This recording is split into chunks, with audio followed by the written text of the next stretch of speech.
जय हिंद, नमस्कार प्यारे साथियों। इंटरनेशनल रिलेशन में आप सभी का एक बार फिर स्वागत है। आज का जो हमारा सेशन है इसमें हम चर्चा करेंगे कि जो रूस है वो भारत से खरीदेगा कार्गो शिप, और इसके बदले में जो रूस है वो इंडिया को S-400 air defence system provide करेगा। तो क्या है पूरा मामला, और जो रूस है वो भारत से क्यों कार्गो शिप खरीदना चाहता है, वहीं जो S-400 एयर डिफेंस सिस्टम है ये भारत के लिए इतना ज़्यादा ज़रूरी क्यों है, तो इन सभी बातों को इस वीडियो में पूरी डिटेल से समझेंगे।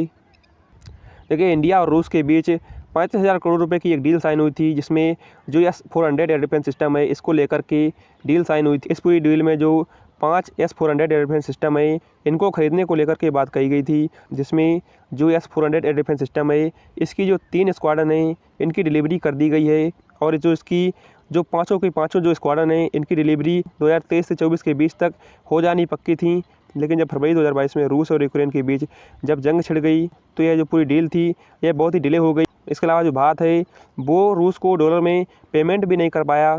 S-400 एयर डिफेंस सिस्टम की जो 5 यूनिट हैं इनको खरीदने को लेकर के डील की थी। इनमें से जो 3 यूनिट हैं इनकी डिलीवरी इंडिया को कर दी गई है, वहीं जो 2 यूनिट बची हुई हैं इनकी डिलीवरी रूस नहीं कर पा रहा है, क्योंकि जो शेष बची हुई 2 यूनिट हैं उनका जो पेमेंट है वो इंडिया नहीं कर पा रहा है, क्योंकि जो इंडिया है वो रूस को रुपए में ही पेमेंट करना चाहता है। और इसी पेमेंट को लेकर के रूस और इंडिया के बीच एक समझौता हुआ है, जिसमें जो इंडिया है वो S-400 एयर डिफेंस सिस्टम के बदले में जो रूस है इसको 24 कार्गो शिप प्रदान करेगा। वहीं बात करें कि जो इंडिया है वो रूस को S-400 एयर डिफेंस सिस्टम का जो पेमेंट है वो क्यों नहीं कर पा रहा है, तो इसकी जो सबसे बड़ी वजह है वो है रूस यूक्रेन युद्ध। जब रूस और यूक्रेन के मध्य युद्ध शुरू हुआ था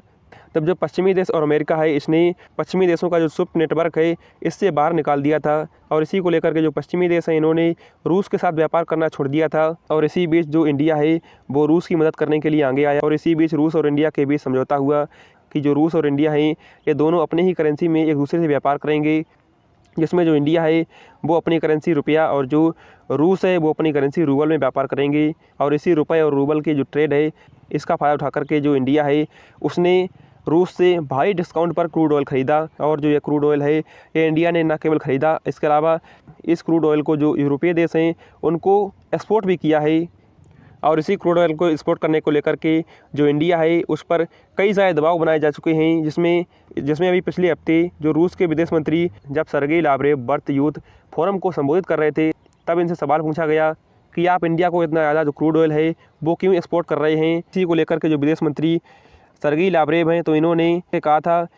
जो एस जयशंकर साहब हैं इन्होंने जो जवाब दिया वो काफ़ी नहीं है। और इस पूरे मामले में एस जयशंकर साहब ने कहा था कि आप इस पूरे मामले में आप खुद के अंदर जाकर के देखें। वहीं बात करें कार्गो शिप की, तो जो S-400 एयर डिफेंस सिस्टम है इसके पेमेंट के लिए जो भारत है वो रूस को 24 कार्गो शिप प्रोवाइड करेगा। इसको लेकर के रूस की कंपनी और गोवा शिपयार्ड लिमिटेड के बीच में डील हो चुकी है। इसमें जो 24 कार्गो शिप हैं वो कार्गो शिप 2027 तक रसिया को डिलीवर कर दिए जाएंगी।